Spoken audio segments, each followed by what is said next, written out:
वैशाख महात्म्य 10वां अध्याय। श्री शिवजी महाराज ने ब्रह्मचर्य व्रत धारण कर लिया। गंगा तट पर एक वृक्ष के नीचे तप करने लगे। दक्ष की पुत्री पतिव्रता सती ने राजा हिमालय के घर उसकी पत्नी मेनका के गर्भ से पार्वती के रूप में जन्म लिया तथा वहीं पर उनका पालन पोषण होने लगा।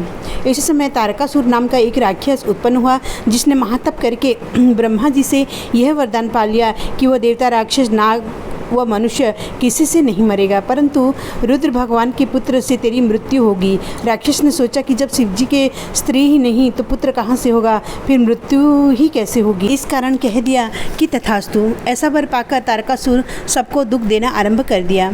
देवताओं को अपने दास बना लिया और देवांगनाओं को दासी। इस प्रकार जब देवता अत्यंत दुखी हो गए तो वे ब्रह्मा जी के पास पहुँचे। ब्रह्मा जी ने उनके दुख को सुनकर कहा कि वर देते समय हमने उस राक्षस को कहा था कि उसकी मृत्यु शिव के पुत्र के हाथों से होगी, अतः सिवाय रुद्र के पुत्र से उसकी मृत्यु होगी और किसी उपाय से नहीं होगी।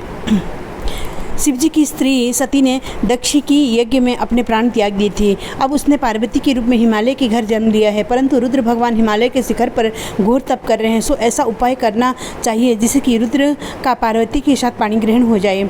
तब सब देवता ने इंद्र सहित अमरावतीपुरी में जाकर गुरु बृहस्पति जी से सलाह ली और फिर इंद्र से अपने कार्य की सिद्धि के लिए नारद तथा कामदेव को बुलाया और उनसे कहा कि वह हिमालय के घर जाकर उनको समझाएं कि पहले जन्म में दक्ष की पुत्री श्री शिवजी की पत्नी अब पार्वती के रूप में तुम्हारी पुत्री हुई है। सती के वियोग से श्री महादेव जी तुम्हारे शिखर पर तप कर रहे हैं, इसलिए तुम अपनी कन्या का विवाह उनसे कर दो, जिससे वहां जाकर उनकी सेवा कर सकें, वही उसके पति होंगे। इंद्र की आज्ञा पाकर नारद जी को जैसा समझाया गया था वैसा ही करने के लिए चल दिए और फिर इंद्र ने कामदेव को बुलाया कि सब देवताओं के हित के लिए तुम बसंत ऋतु के सहित तपोवन में जहाँ रुद्र तपस्या कर रहे हैं जाओ और वहाँ पर बसंत का विस्तार करो, और जब पार्वती जी वहाँ पहुँच जाएँ तब धनुष चढ़ाकर ऐसा बाण मारो कि शिवजी मोहित हो जाएँ। उनका संगम होने पर सब कार्य अवश्य पूरे हो जाएंगे।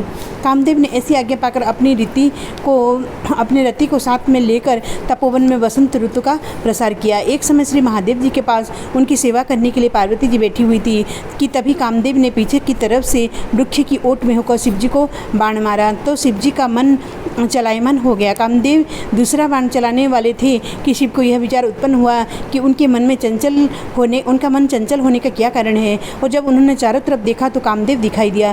क्रोध से अपने मस्तक से तीसरा नेत्र खोले और उसी में से ही ऐसी अग्नि उत्पन्न हुई जिससे सारा संसार भयभीत हो गया और उस अग्नि से धनुष सहित कामदेव को भस्म हो गया।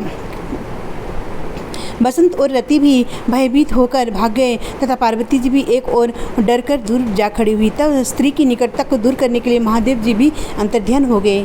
हित के सिद्ध करने वाले देवताओं का कार्य सफल न हुआ, किंतु उल्टा अनर्थ हो गया।